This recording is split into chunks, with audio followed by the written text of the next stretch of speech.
So we are live now.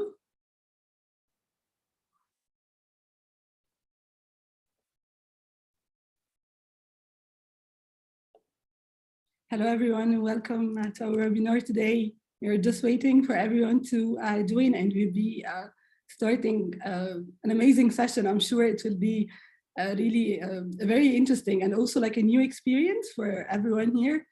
It's the first time we have professors and students joining us from Philippines today, and it's actually really exciting for us here at براكسيلابس to hear all about their experience. So welcome everyone, and prepare your coffee, have your tea, and just wait for us to see how Mamronio and Revan and Blas, our students, will talk to us today about their experience.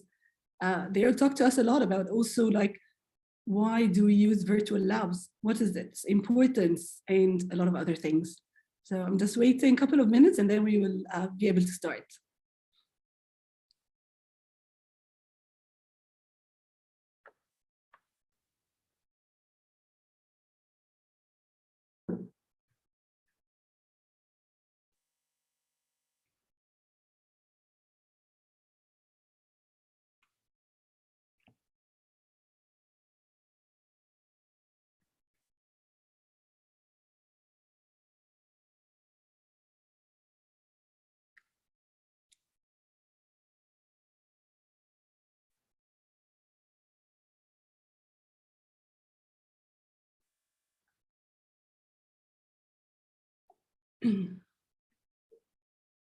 Just before starting the actual session and going into it, I'm going to let you know that the recording of the webinar will be shared with all our audience, so you don't have to write notes or anything.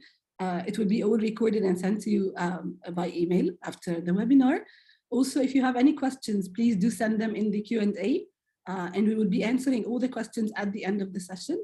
So we leave time always for any questions to be answered by our audience. And if anyone wants, I know that someone already starting to ask for translation into Arabic, so that will be actually done in the next period. We are aiming to always have our webinars translated to different languages. So we will be able to do that and send you all the webinars, the previous ones as well, in different languages. So bear with us, but today we have to do the whole webinar in English. As you see, we have our audience and our panelists here from the Philippines. So they will be talking in English today. Okay,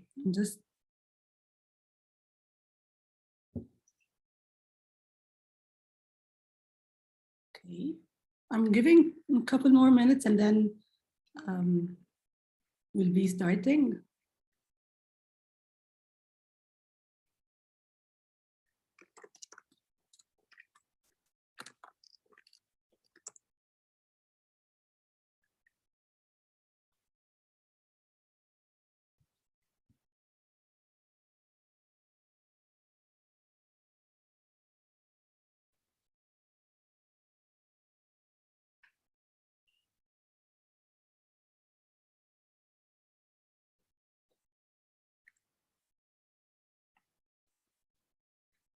Okay, so let's get this going. We already have a lot of audience here, so we can start. So first of all, to who don't know me, I'm Khadija. I'm the founder of Praxilabs, and I've been doing this series of webinars for quite a while now, almost more than a year. We always love to share our experience with our audience, with different people from the world, really. So sometimes we talk about the product itself, but other times, a lot of other times, we want to give you our knowledge, which is about virtual labs and why it is important. So a lot of people around the world now, especially when they are studying STEM, which is science, technology, engineering, mathematics, they do know a lot about why lab experience is very important, why it's a core component in our studies. But unfortunately, even if they know this, they don't still know how to overcome all the challenges we have with the traditional labs. So they know that, for example, in some countries, they might not even have labs. In other countries, they might have very advanced labs, but at the very end, the students can go there for a very limited amount of time. And in other places, for example, the safety of the students is the top priority, and they cannot let students do some experiences or experiments, for example, in biology, because they contain cancerous substances. And in other places, the cost of consumables is huge. Like you can just have thousands and hundreds of thousands of dollars put into running a lab every year. So all these challenges of traditional labs, we've seen them over the year increasing, not even like progressing and not improving. And that's why we've been talking and we've been doing these webinars, these sessions, to introduce to why are virtual labs important? Why is it important today to give students another alternative? And we say that it's complementary alternative. It's not replacing real labs. We are complementing the experience of students in real labs with being able to practice as much as possible. I'm not going to take the words from Dr. Ronyo, from Ma'am Ronyo, because she's going to be talking to you a lot today. I'm just giving you the brief of the webinar. Why are we here today? We want to let you hear from the users themselves, not from myself, not from my team. We wanted to hear from a professor and her students who have been using Praxilabs for the last period, and they want to share with you why is it important for different professors and different assistants and different researchers to use Praxilabs in the lab experience, into the lab work. And we're going to be asking Ma'am Ronyo a lot of questions today. First of all, we are very happy and honored to have her. And thank you so much, Ma'am Ronyo, for giving us this time, and for your students as well. I'll just give you the first time to introduce yourself and your students, and then we can start by our questions.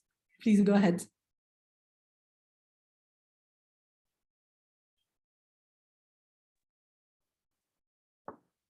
Okay, so hello everyone. I am Miss Ronyo, Iluminada A. Ronyo.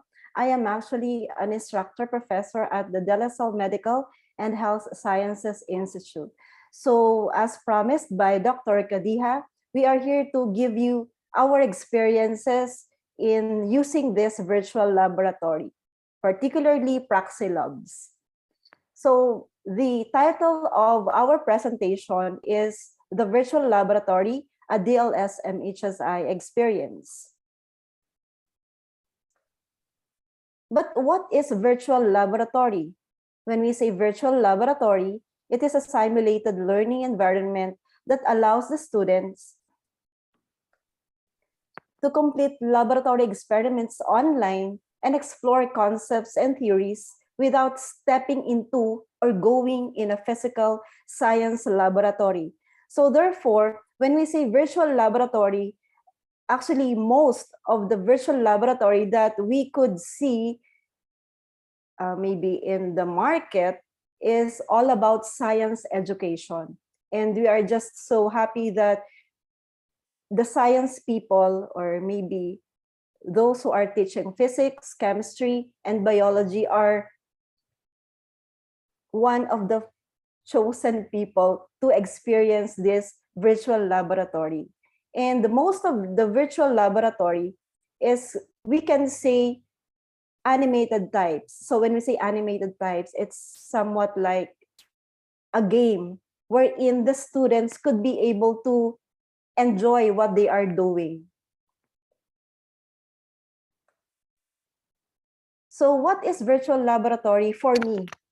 So virtual laboratory for me is the result of the digital era, allowing the delivery of laboratory classes that has drastically reduced our mobility without compromising the quality of education, that is in terms of theoretical and skills needed for the different courses that we are offering. At least I am speaking of our own program, the BS in Biotechnology. This allows the students to have repetition of virtual actions, which will lead to increased retention process of whatever laboratory activity that they are currently doing. Another description of virtual laboratory came from Irwanto et al. In 2017, wherein he states that virtual laboratory provides direct experimental visualizations, interactive virtual environment, practical experimentations, thus saving on purchasing experimental tools. So there could be at least a save because of this, meaning we could save money with regards to the use of virtual laboratory. Laboratory in action. So I have here two different perspectives of when and how we were able to use this virtual laboratory. So my first insight is all about the pre-pandemic virtual laboratory that was given to us by Praxilabs. Our college has been using virtual laboratories, specifically Praxilabs, prior to the recent pandemic. So therefore, our students know how to control and manipulate equipments better after practicing in the virtual laboratory. Virtual laboratory also reinforces the physical laboratory class discussions. It also serves as a reviewer for students in many laboratory activities. And some of the thesis groups in our college were inspired to do their thesis from their learnings in the Praxilabs, because there are actually new activities that we could actually use or utilize for us to be able to have new knowledge, new studies that we could provide for the community. Another insight about the virtual laboratory in action is when pandemic outbreak sets in. So what happened to this virtual laboratory? Okay, number one, it became a replacement of physical laboratory equipment and materials without you purchasing anything, right? But still you are in the process of learning. Next is there's hands-on control and manipulation increases, but this is in a positive way. Why? Because most of the students could repeat what they are doing, and as what I've said a while ago, retention is higher. Students can review the activity and repeat the steps, so their retention of the process or procedure is high. Though the purchase is an added expense, let's face it, okay? Though the purchase is an added expense to students and schools, however, its usefulness is great. So the next slides will be, how did we start with the virtual laboratory in action? We start when the CNE Publishing offered us to use the Praxilabs.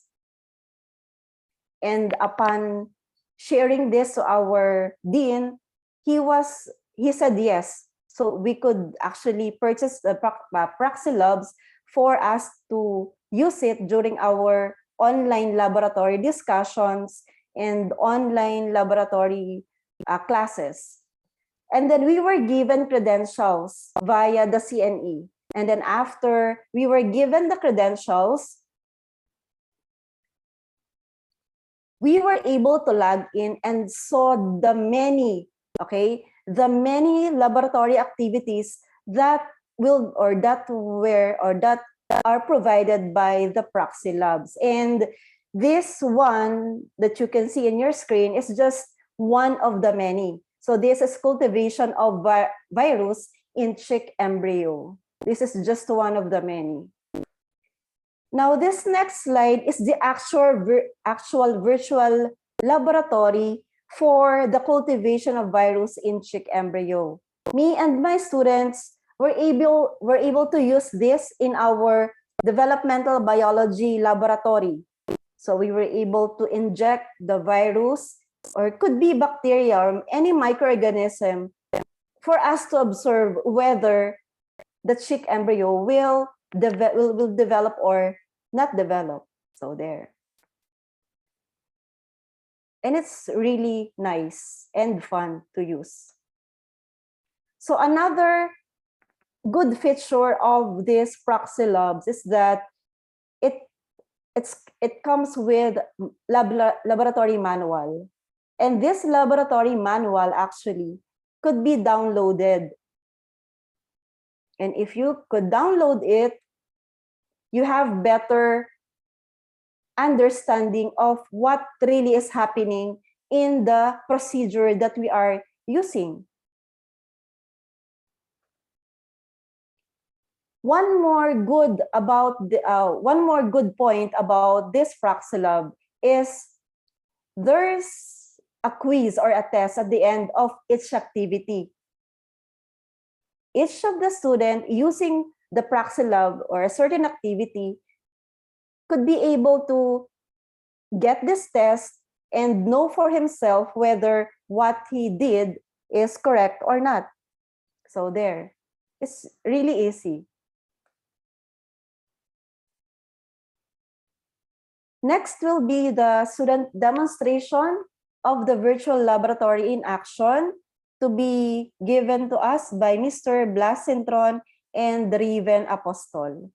So take it away, Riven and Blas. So they are third year BS in Biotechnology students of the College of Allied Sciences in the De La Salle Medical and Health Sciences Institute.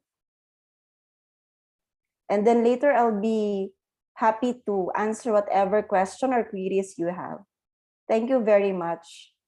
Thank you so much, Ms. Ronnie, for the presentation and the explanation of a lot of things that I did not mention. So I'll be happy now to actually ask Blas and Revan if they have general comments they want to discuss with us or tell us what their experience. But I myself have specific questions for them, but I'll be happy to let them start first and share with the audience here their experience. So Revan and Blas, who wants to start? I can begin, Revit. Sure. So everyone, nice to meet you, everyone. I'm currently a student at the De La Salle Medical Health Sciences Institute. I'm an undergraduate right now in the BS Biotechnology program in the same university. For us, our experience with Braxilabs had allowed us to perform experiments virtually and remotely, as explained earlier. It provided us with skills that complemented our learning mainly in the classroom, especially during the pandemic, where we had no opportunity to visit the campus itself. Furthermore, the equipment used in the experiments in the Praxilabs were designed to be even, or rather, may or may not even be in the laboratories itself, like our own laboratories. This way, we all had also learned from the platform the skills that were necessary, that were for standard laboratories internationally, were also there. So it also trained us to learn to use these equipment that are standard in different laboratories worldwide, which is especially important for us as biotechnology students, because we also aim to be part of the industry or the academia in the near future. And that's all. Thank you, Revan. I'll get back to you with some questions, but after we hear from Blas. Here you go. All right. My name is Blas Cintron, and as my classmates and in the same program as him in the biotechnology program. And in the Praxilabs, it was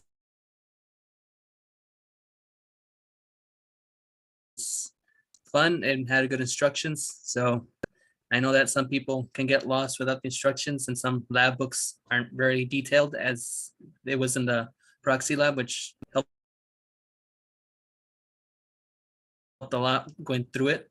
So, and the safety.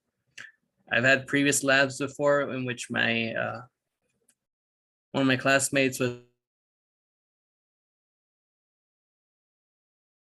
kind enough to spray me with a little bit of sulfuric. So this removes that from happening to you. So it's really helpful in that regard. And overall, the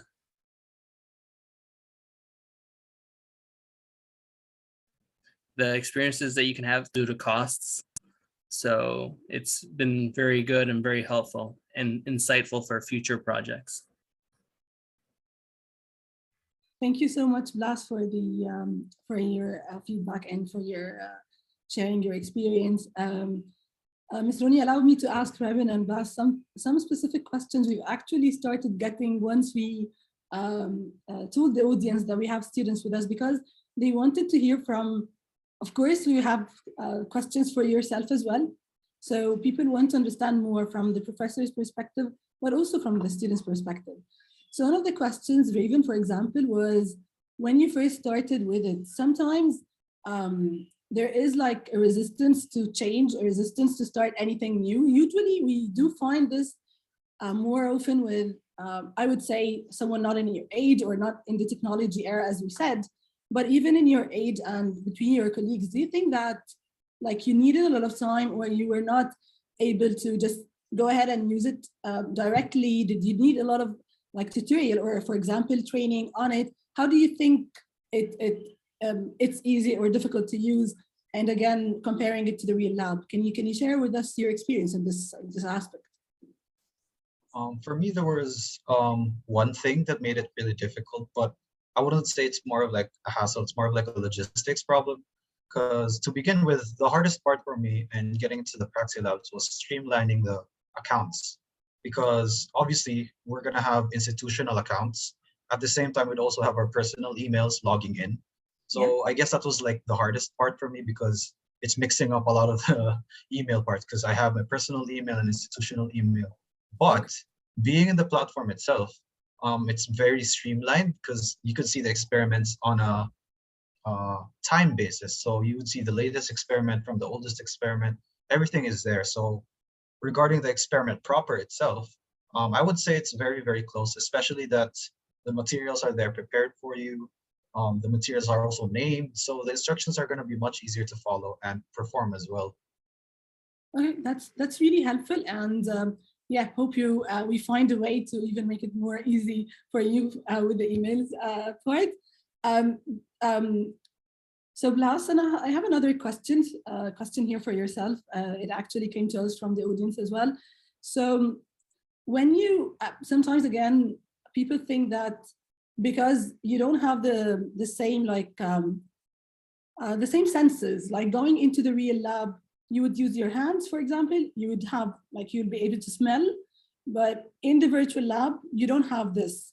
And of course I know the answer to this, but I don't want like to be telling people what's the difference. So I want to see from your own opinion, from your own perspective, if you have like specific skills that you need to learn inside the real lab, which is like, again, your real senses and how to, for example, do pipetting. What is it exactly that you can learn in the virtual lab that is still very important and doesn't need the real lab? You got my question? Because some people are hesitant because of this. Blas, did you get my question? It was a bit choppy for me. My internet isn't that good. No, it's okay. It's okay. Raven, do you want to take this question? If you're internet right now, but the gist of it was that the difference between the regular lab and the simulation lab in aspects of touch. Exactly. Yes. And smells and the such. I mean, for smells, if you're smelling something in the lab, it's probably not good for your health for the most part. So you can consider that a good, as sure, the smells will tell you a lot of things, but can also do harm, especially if people don't know how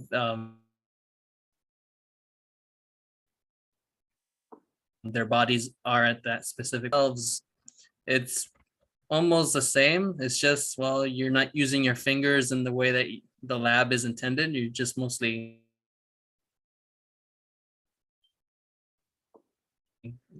clicking and doing what you're carefully. You can see it that you'll be doing the same thing in your future job or in any other future occurrence that you might do it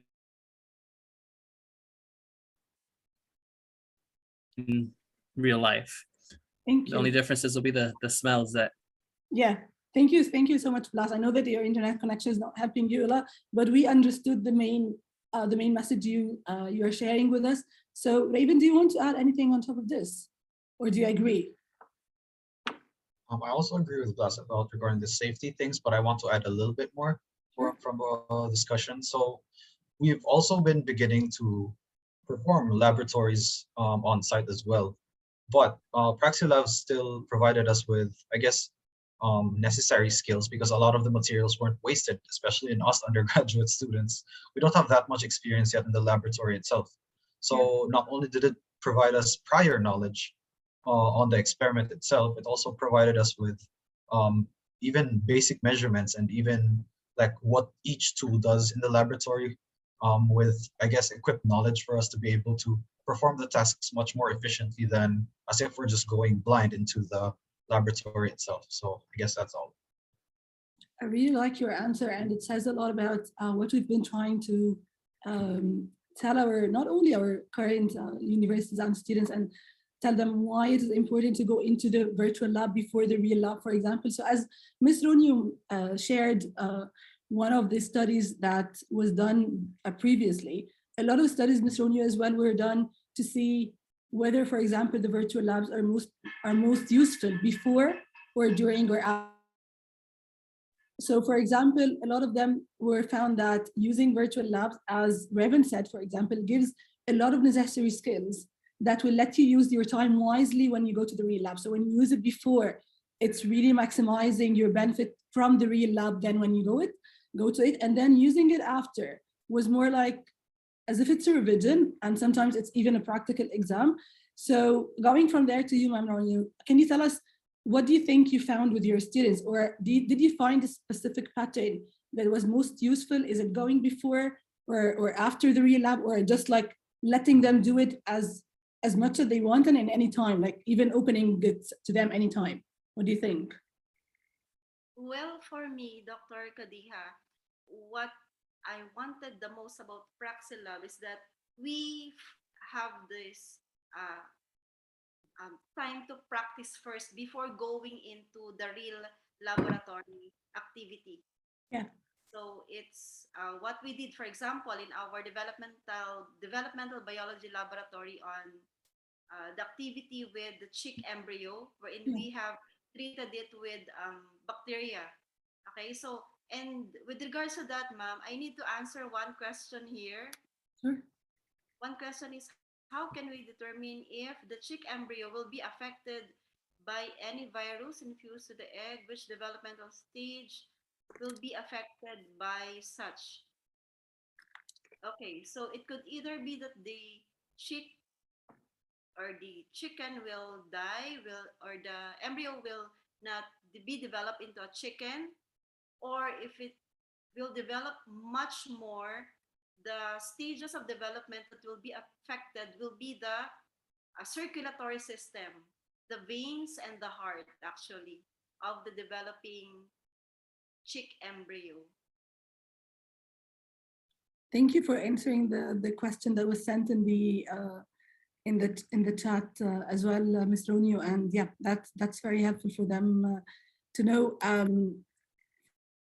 So I'm actually getting some questions here, but we said we will be answering them at the end of the session. So I will get to one of the other things we were interested in to know from you, Ms. Ronyu.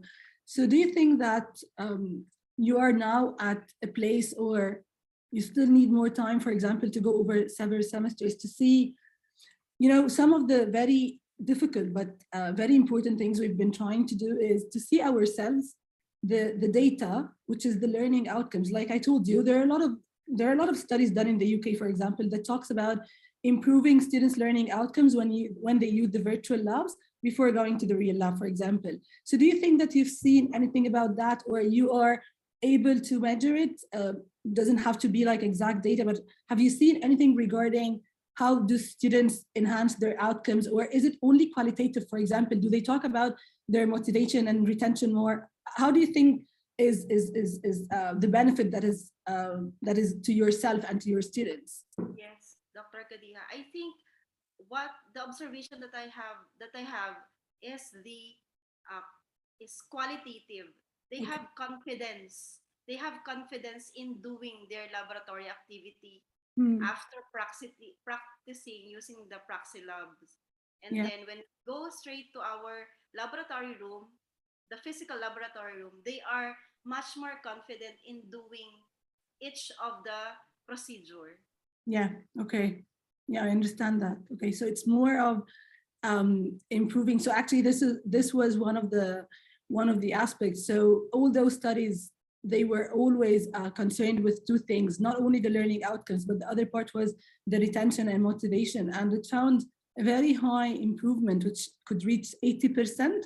And that resonates with what you're saying now, because students, they said directly, like they quoted, students felt familiar with the lab environment. They knew how the lab looked like. They knew how the equipment and the tools look like. So they weren't going to the lab and like for the first time, wasting their time, for example, with technical issues or with problems. So Raven and Blas, I see that you're nodding. So if you want to add anything here, if, for example, in the first time going to the real lab without the virtual lab, if you found like a lot of difficulties, or if you want to share anything with us regarding this aspect, making your experience, for example, easier, or using your time more wisely, anything like that, when you go to the real lab versus when you go to it after using the virtual lab? I guess from what I mentioned earlier, it's a matter of time management. It's much more efficient, especially that we know what's gonna be up for us in the experiment itself. Like we could partition by preparing slides. And for example, if we're preparing slides, we have to sterilize. That means we could partition the time while preparing slides. We could prepare the media at the same time, especially because we have prior knowledge to the steps already in the experiment.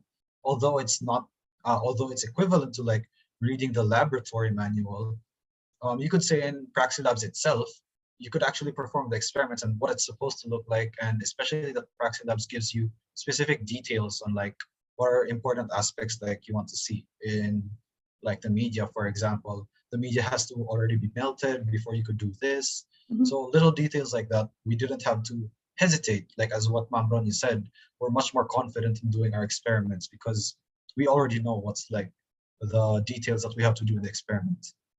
That's really very useful. Thank you for sharing. Do you want to add anything, Blas, to this? My case is a bit unique. I have prior work experience in the lab. I used to work in a medical lab facility. Yeah, if we can hear you. And seeing this, it was it's very informative and very helpful.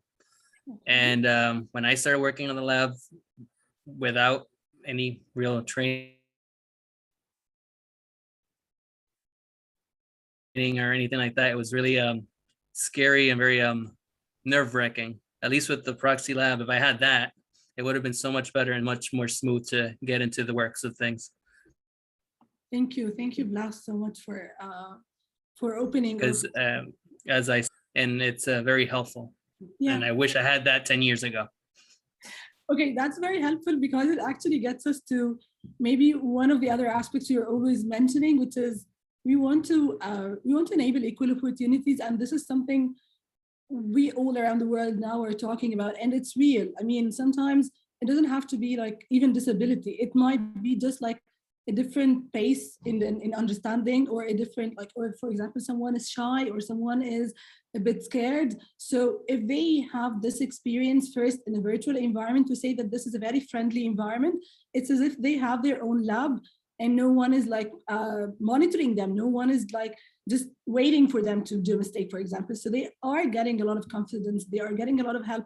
So a lot of studies have shown actually that e-learning and the virtual environments are helping a lot with students when they have any kind of, I wouldn't say disability, even just difficulty in learning, or they have different like needs, for example.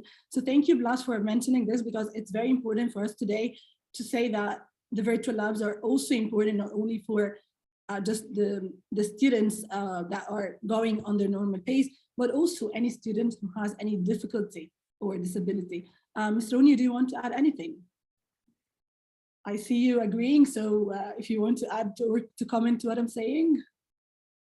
I just want to agree with what Steven and Blas said. Yeah. So yeah, I mean, this was one of the very useful comments, Blas. So thank you for as I was mentioning, opening up this point. And I just want to comment quickly on also one aspect here is, do you think, again, from your own perspective, Revin, I'll get back to Ms. Ronju now, but do you think that, was it at all like, I would say a challenge, or do you think that in different countries, at least in your own country, were students okay to use the laptop or to have a laptop to use the virtual labs? I'm asking this because a lot of the audience know, for example, that today the virtual labs are only used on laptops, so they need a browser and they need a laptop or a computer. They cannot be used, for example, on a tablet or an iPad. It's not completely like responsive, for example. It needs an app for this. So I'm just asking for the future. Do you think that you would prefer to have this on an iPad or on a tablet, and your colleagues, for example, have this more, or is it okay to use it on a laptop? I just want to know your experience in this. I use Praxilabs mainly on a laptop. Okay. So I guess with my experience, I would say it is very accessible already because it's in a web page format. Obviously, because it's designed most probably for to be used in a laptop. But I would say if it was used in a more tablet-based device, especially that some of my colleagues are now leaning towards using devices like mobile applications or maybe tablets, I guess they would prefer it more because it's more accessible to them and it's more mobile to bring it with them. So yeah. Thank you for your comment. And Blas, did you see this also in your work experience or now in your as a student? Do you think it's better to have it, or not better, but actually complementary to have it on a tablet or an iPad as well?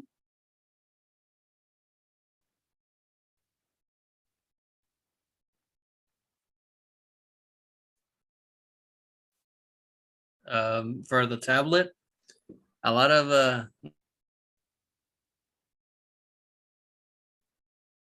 well, for what I've witnessed now, a lot of it'd probably be more accessible for them. I much prefer a laptop over a tablet, but to each their own. Okay. But I mean, if it's easier, more accessible through the tablet, different times of the day in different areas, so it would help them a lot too. It's good to know that from different perspective as well. So I don't want to ignore the questions here. We have a lot of questions, so we can actually get to them. But before going to the questions, Ms. Ronju, if you allow, I mean, do you want to go by yourself and show the audience a quick trial on the platform, or I can do it myself? I just want the audience to see what we are talking about, because not all of them have seen the virtual labs in action. So I just wanted to open the platform and show them 2 to 3 steps. So I'm ready to do it if you're happy with that, or if you want to go ahead as well, let me know. I think I have an internet problem now. Dr. Okay. Could you just? Sure. No, sure. I will be happy to do it. I'll be sharing my screen.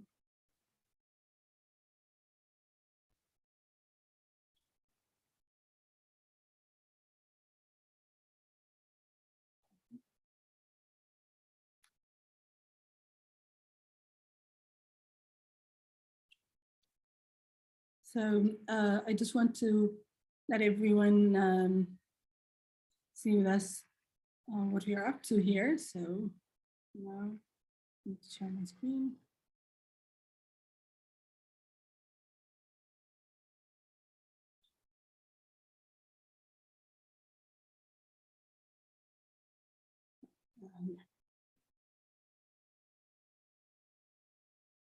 Okay, so can everyone now see my screen? Okay. So I'll give you a quick tour in it usually takes 4 to 5 minutes, and then we will be able to answer all your questions, because I wanted you to see what Ms. Ronju, Revin, and Blas have been talking about here. So this is how the platform looks like. This is like the landing page where every student or professor can come to. And we have all the platform in both languages, Arabic and English for now, and we are adding more languages in the future. So basically, you can come here and you get here, as we mentioned, either from a learning management system, if your institution already has one and it's integrated with it, or if it doesn't have a learning management system, we are also able to give you a dashboard and you can come here directly. So let's start with an English version today. And as I was mentioning, so although students really know everything around the lab and know how to use technology even better than us, we give them a very quick tutorial on how to use the lab and the mouse and everything. So this is the small OXI, which is our lab partner here. It's telling students that it will be helping you throughout the experiment. So you can see there, if you click on it, it will show you the instruction down there. So you can see step by step how to go through the experiment. And then if the step is given on several parts, then you can just click on next. And then if it's a bit longer, then you just click on the arrow here to see it more, and then you can close it. So this is how it looks like. And it's just telling you to close it again like this. And this, sometimes we want to show the students that the lab is 3D and you can move around it. You can see how it looks like. For example, if you have any safety instructions, we can show them to the students here, like what are if they have the shower here, or they have anything, they can just see it by, as I'm doing now, going around the lab. And then it's just telling you that if you're a bit far, for example, and you want to zoom in and zoom out to see the bench more, you can just scroll like this in a very easy way. And finally, if you are like myself and you're playing with the mouse and a bit far from the previous state, you can just triple click and it will be all reset. After this, we tell the students that we have a menu here. Just don't forget about it because it will give you a lot of assistant material. And I'm not going to show what is inside the menu now and just show it while you're doing the experiment, but it just tells you that there is a menu. Don't forget about it. You can come to it at any point in time. And then let's close the menu. So Ms. Ronu and Revin and Blas, they might have seen already this experiment, but I'm going to use it because it's one of the, actually, I think one of the most frequent experiments to anyone studying biology. It's the DNA extraction. We usually do it in a lot of faculties. So I'm going to do just 3 steps to show you how the platform looks like. So the first thing, as you see here, is you get to see all the tools and the equipment laid here in front of you. And if you already know all the steps you have, you can directly start without asking for any help. So for example, because I know that the first step is taking 10 microliters, I'm going to directly start doing that. So I write here 10. And let's zoom in so that you can see everything even better. So now I know that I need to open the RNA solution, for example, and I need to take the small pipette here because it's the small size. And I'm going to take the 10 microliters from the RNA solution and put it inside. And you see the pink color now because it's trying to mimic the real lab as much as possible. And we are putting it now in the sample. And OXI is turning green to let you know that you are going in the right direction. Now, some of the safety instructions we've mentioned, you need to close the solution. And of course, Ms. Rania and Revin and Blas know that this will leak if you don't close it. So we also tell students to do the right thing. So you need to close it, otherwise you will not be able to go to the next step. And you also need to get rid of the tip that you've already used here to be able to use a new one. So let's see the second step. What if you don't remember? We can ask OXI for help here. So now I'm treating OXI as if he's my facilitator, for example. So he's giving me a tip, and if I can't remember, I still ask for another tip. Till he just reveals the whole step for me, which is adding 700 microliters, and now I know what I need to do. So I'm going to close this and I'm going to zoom in so that you can see now I'm using the bigger pipette to take the tip this time and take the solution from here. And as you see this time, it's not pink, but it's a bit transparent. And I'm going to put it inside the sample like this. The sample itself is turning transparent now. And if everything or anything needs to be put on ice, for example, like you are seeing now the sample, we are also putting it on ice so that the students know they need to do that in the real lab. So it's all mimicking the real lab. I will show you one more step just to see the equipment and how it's being used, because one of the things we talked about was the cost. Sometimes equipment like this costs millions of pounds or dollars. So something like a PCR, for example, is very expensive. So let's see how to use a water bath here. The student will be able to see exactly how to use the software. So we put the sample in the water bath, and then we are going there and learning the exact software, how it's working. So we all know that the water bath needs temperature and needs time. So we put the time on 1 hour, and we put the temperature on 37 degrees. And let's start that. It's now warming up. And then now you can hear the real, how it looks like. So this is quickly just how to use the lab. I don't want to take a lot of time before going to the questions. So maybe one of the last features I'm interested to show, which is stages. I'm sure maybe Revin and Blas have used it. I'm really, really very happy that we've released this feature, because we actually observed it from the students themselves as if they told us about it. Like a lot of the students were sometimes very familiar with 1 or 2 stages in a long experiment, and they just want, I want to get this, and they want to concentrate their time on a specific part. So this is the norm of personalized learning. So we now have something called stages. So when you click on stages, you get to see the 3 main stages of an experiment. They can be 4 or 5. And if you, for example, know very well how to do the first 2 stages, you can directly jump to the 3rd stage.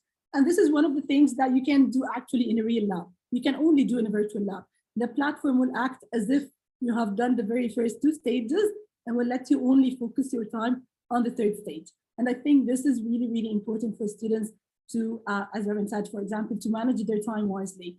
So this is all about the platform.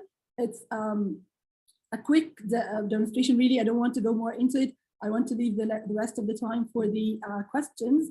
So I'll go now to the questions, Ms. Ronio, and I'll start like taking one by one. If I have anything to direct to yourself and to Revin and Blas, I will do that directly. So let's start. So someone is asking like, what are the different labs or different activities we have? So we have on the website, it's www.braaksilabs.com. On the website, you'll see a list of simulations or experiments that we have across physics, chemistry, and biology. And now they are around 145. They're always increasing. So by the end of the month, they will be 160. So you can have a look, go to the simulations there. You will see all the list of simulations. There's also a question about the cost of the virtual lab. So it really depends a lot. If you are just like an individual, you can go to the website. Again, as I mentioned, you can create a free account. You don't have to pay for anything. If you want to use it for a whole month for free, you can pick your own 20 experiments, have a go, make sure that you really need it and you understand it. And if you want to subscribe, you can see the prices on the website. It's under $50. So it's, I hope it's really, really affordable for as much students as possible. And if you are with a university or a school, it's even much like cheaper, because we have a lot of bulk discounts. This is only for one individual subscribing to it on the website. Also, there is a question. Yes, so some questions here are related to HPLC and other analytical techniques. So yes, we have a lot of experiments related to these techniques. So please, as I mentioned, look at the website and you'll see more than 145. Some of them are related to the techniques you're asking here. For the virtual lab, if it can be used with the complicated laboratory techniques, so we have a lot of like differences in the labs we have. So as Ma'am Ronyu, for example, showed you, they were using it with like one of the biology experiments, but it's really not one of the basics. For example, we have also very, I would say, postgraduate levels like toxicology and in the physics, for example, optics. So they were done specifically for the nanotechnology faculty. So we have a lot of differences, like a lot of experiments. Some of them are basic, some of them are really complex or advanced. So you can see all of them in the simulations on the website. as I mentioned. I hope this is clear for everyone asking about this. And again, for the demo, if you create, someone is asking to try it himself, if you create a free account on the website, you can get 20 experiments open for free and just try it and use it as much as you want. Ms. Ronyu, whenever you are back, just let me know. I want to let you answer one of the questions that is specifically in science, because I'm not going to be answering this question. There is one of the questions which is, what grade level can use Praxilabs? So for now, we have our experiments are not targeting specific curriculum. So we don't have like a curriculum and we are going according to it. What we do is our doctors or subject matter experts, they choose the experiments that are like the most important. And when you say important, it has a lot of criteria. So for example, experiments that are very expensive, so the equipment itself is very expensive and therefore a lot of faculties will not be able to do it, for example, or afford it. Experiments that are have like a safety hazards, again, like Levin and Blast even mentioned they had like situations before that are against safety. So some of the experiments like gel electrophoresis, it's very it has several safety hazards here. And another thing, which is the let's say the complexity. So for example, biology experiments, a lot of them might take days, or you need to leave a sample overnight. So again, this for us is very important because not a lot of students will be able to do it. So we choose the experiments according to this and we add them to our portfolio. So it's not a specific grade level. Sometimes year 1, year 2, or even postgraduate. And sometimes we have schools using it with grades 8 till 12. So even high school have a lot of intersection with our curriculums, like at least 60% intersection. So just really, it depends on the curriculum that you are talking about. Of course, someone is asking for the recording of the meeting, and we will be sharing the recording with everyone who registered to the webinar. And when someone is asking about the getting reliable results, so I mean, for now, yes, you can have some results. So for example, let me give an example here. In the physics experiments, for example, maybe the physics, it's very easy to explain this more than the biology or the chemistry. In the physics experiments, a lot of the physics experiments are about data. So for example, the pendulum or the gravity or anything like that, we let the students do their own input and they get results different from each other. So it's actually like dynamic, it's actually not specific results that are there. So when they put the input, they get the results that it's according to the input. So this is actual results according to the equations, etc. So we can get right and correct results, but this is after all equations that we know in the experiment, and we have it inside our platform. But what we cannot do really, it's not done for research. So it's not created to like input anything and like using it for research purpose and see the result. It's more of a teaching purpose, not research purpose. So I just want to clarify this. Ms. Ronyu, one of the questions was a scientific question, so I was not able to answer it. If you can help me, please. So it's also about the experiment that you've talked about, which is, if you can see it here, it starts by, so let me just clear some of these questions. Okay. It's the circulatory system. Did you find it? The one that yes, yes, if you can, so if you can already.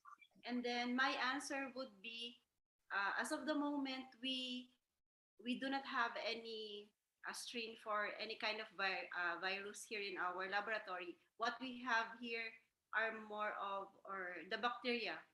So we have tried bacteria on the chick embryo and there were results, okay?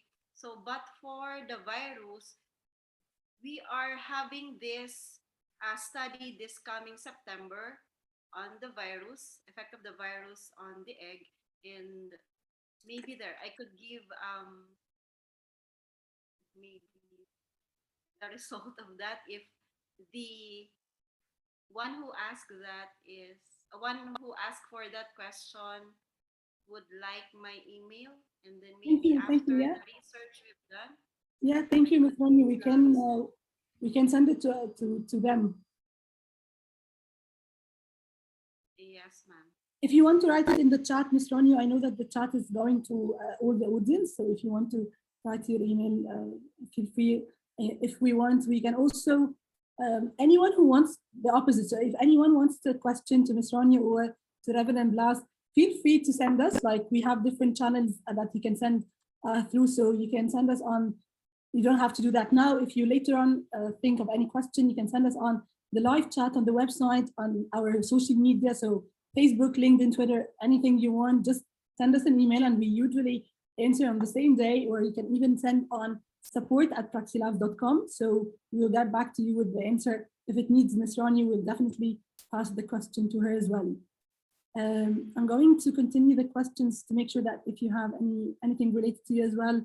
So I think I answered that question, which is, do you include all Cambridge AS biology practicals and IGCSE? So we don't include all the IG curriculum yet.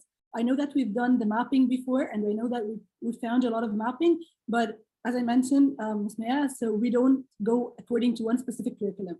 So if the experiments that in the curriculum are one of the, like match one of the criteria that we mentioned, complex, safety, the cost, etc., you will find it. And we already have more than 145, they would be 160. So I'm sure that if you go to the website, you can see the list of all the biology practicals, and you can just compare it to yourself and see if you really think that it's doing or fitting your curriculum. That would be great. And if you have specific experiments that you would love to add them to our portfolio, we always love this request. Just send to us and we would be happy to send it as a request to our doctors, and they will go through it to make sure that they can reply to you.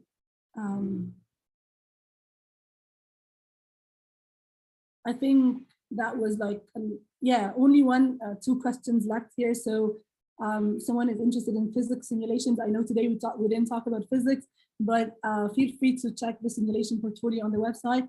We have a lot of physics experiments, actually, I think more than 40 or even more. So just please check them and let us know if you need anything else more than these experiments. And finally, someone is asking about the technical requirements. I'm sure even Revan and Blas can assure you of this, but I don't think that it needs anything like for example, the main part that everyone's talking about is the internet, because you need an internet connection that is at least proper internet connection. And when I say that, it's not that high, but for example, sometimes we download around 50 mega. So for example, you just need to make sure that we can download that. And once the experiment is really like loaded into your computer or you start using it, you don't need internet. So we can use it while you are offline, or for example, the internet is completely not working. You can keep using the experiment because it's local on your computer. And once you are back online, at least we can take the data so that we get it back to the universities in the report section. So Revan, did you see anything specific or technical requirements needed from your side to use it? On my end, I just needed a browser, and I guess I just allowed the extensions. Other than that, it's nothing complicated aside from the internet requirements, as you have mentioned. Thank you. I know that the web browser needs to allow WebGL, so it's called WebGL. So it's just an extension. You can allow it in Chrome or anything. And usually now it's allowed by default, so you don't have to do it as well. Blas, do you want to add anything here regarding any specific requirements that were needed, or did you find any difficulty with using the platform, and specifically and technically, I mean?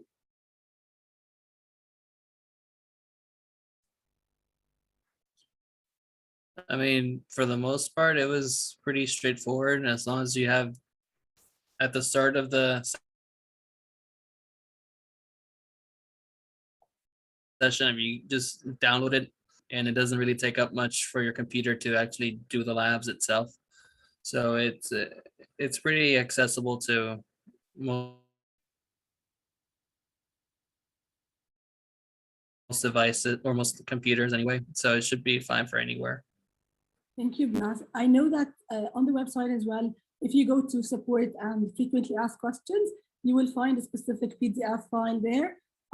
You can just download it. It specifies every single detail. So what are the browsers that are supported? What is, for example, the WebGL, how to added, if any internet speed connection is like minimum. So just go to the frequently asked questions and you will find that exact file there.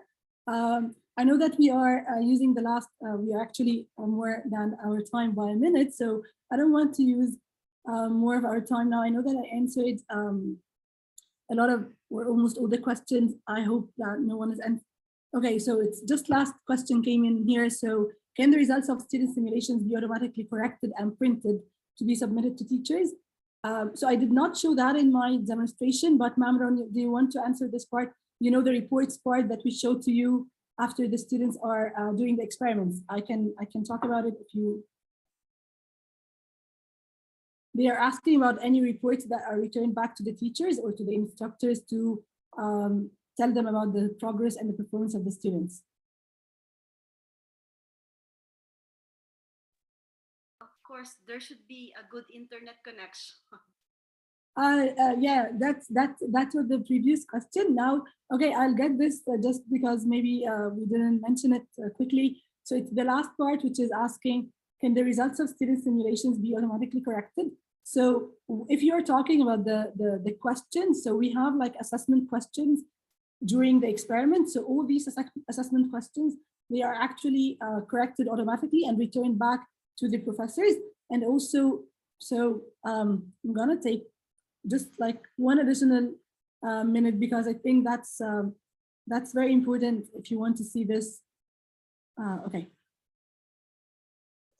Now it's going to be easier to show it here.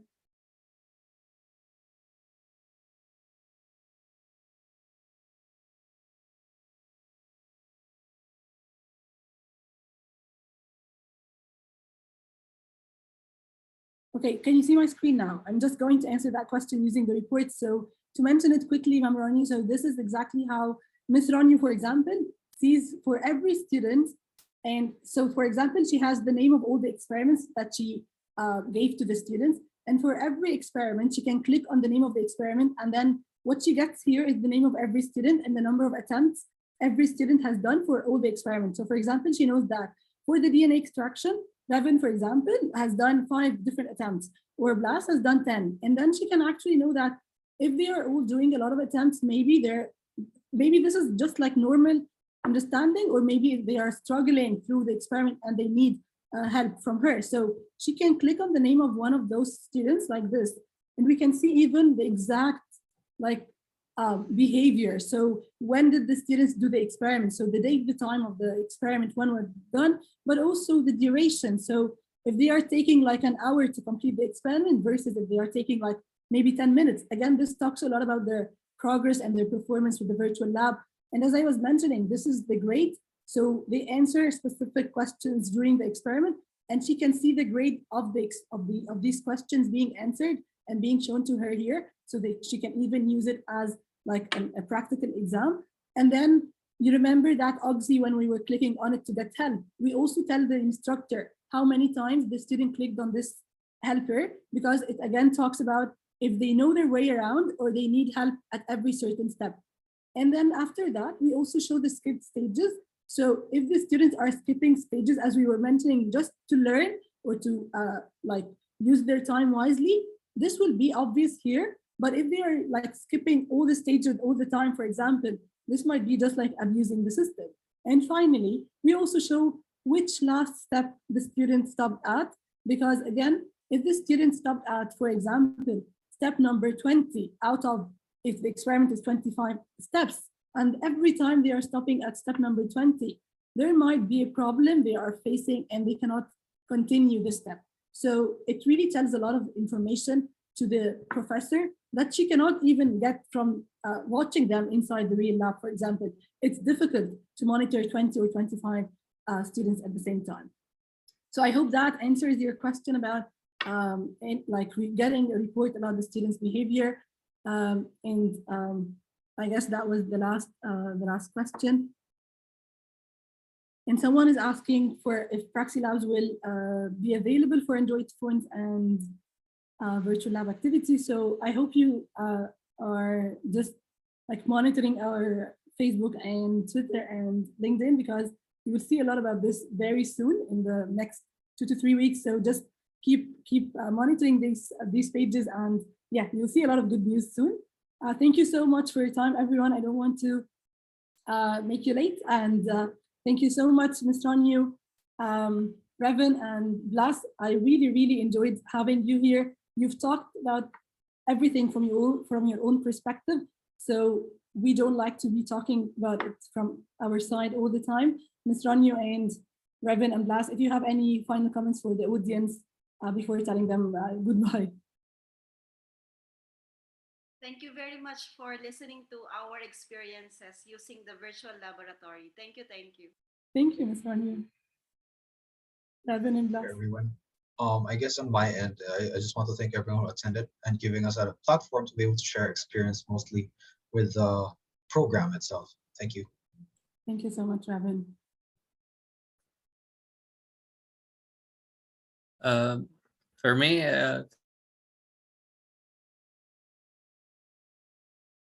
thank you for allowing me to participate, talk about the براكسيلابس and my experience with it. And hopefully it would be helpful for others in the long run. Thank you so much. It's really, it has been our pleasure to have you all with us, Ms. Ranyu, Revan, and Blas. Thank you so much for taking from your time to share your experience and to make everyone get this knowledge as well. And thank you all the audience for being with us here. Hopefully we'll see you in the next webinar. Thank you so much and enjoy the rest of your day. Thanks. Bye.